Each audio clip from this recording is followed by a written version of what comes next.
what makes a place a great center for the arts? Well, today's guest is uniquely qualified to answer that question. She is an art historian, professor, arts advocate, and special assistant to the Dean for Education and Arts Partnerships at UMBC. And she is Kathy Odell, and we're so glad to have you here in the studio. Thank you. All right, well, let's talk a little bit, because you really are kind of the arts lady of Maryland.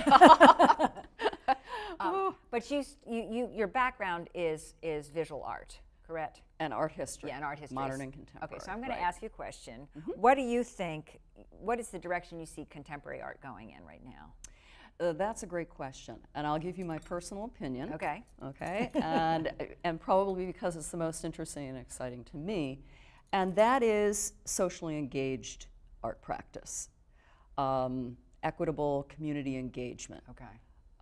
Many artists are engaging in this way. They're doing their own work, but they're also engaging with communities on a horizontal level. A good example is Mark Bradford, whose show opens on September 23rd at the BMA. Who represented the United States at the Venice Biennale last year. Right. And he's known for his work, his large-scale installations and so forth, but also for his engagement with community in LA, working with, setting up a nonprofit that works with foster kids and so forth. And when he was in Venice, he worked on a project that trains prisoners in prison and as they come out. And when he's here at the BMA, he'll be working with Greenmount West Community Center. Wow. Okay. So, so that's an example of community engagement. Exactly, makes a great exactly. And I think that that's really one of the most interesting directions in which contemporary art is going. All right, Not so to downplay other art, it's just a new dimension. Okay. All right, let's be a little bit more parochial. What do you think makes Baltimore, now you mentioned Mark Bradford's exhibit coming up, but what makes Baltimore kind of a thriving art center?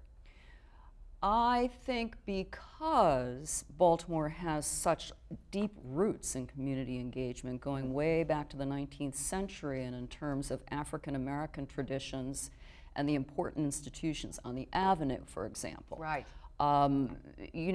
Performing arts as well as visual arts, it's just always been, in the last few centuries, a dynamic place. Right. And so those cultural traditions gave way to other traditions. Okay. Now we mentioned about you are at UMBC, so how does arts education kind of also feed into this sense of creating a great environment for the arts and a great community? Also a great question, because I think that the arts bring people together.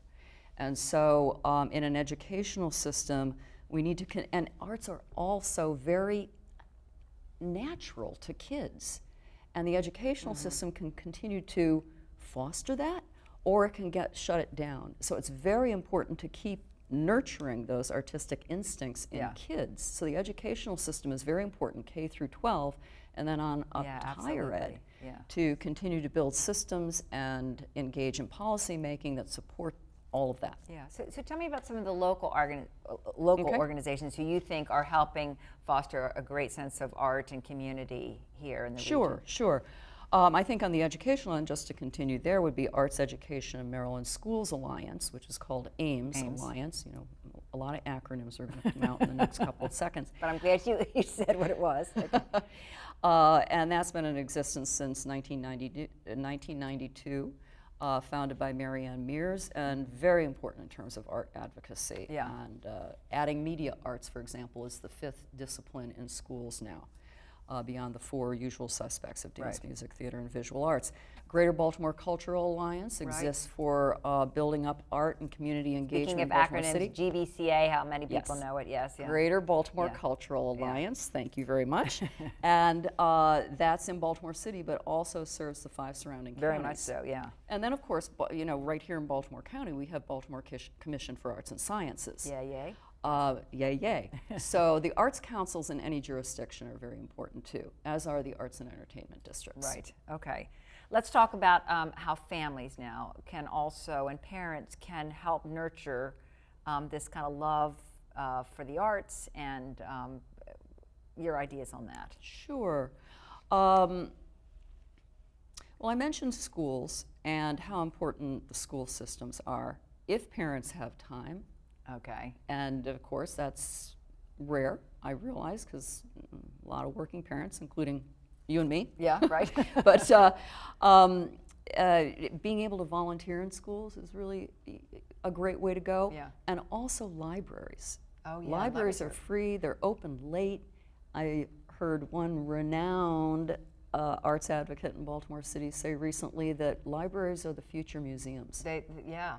They're And- free, and you can get community on computers, you can find Yeah. more information. All right. Well, speaking of information, you've given us a lot. Always good to see you, Kathy. Thanks so much for being here. Thank you very much. I'm Carolyn Black-Sotier, and this is SMARTS, the Baltimore County Arts and Culture Show.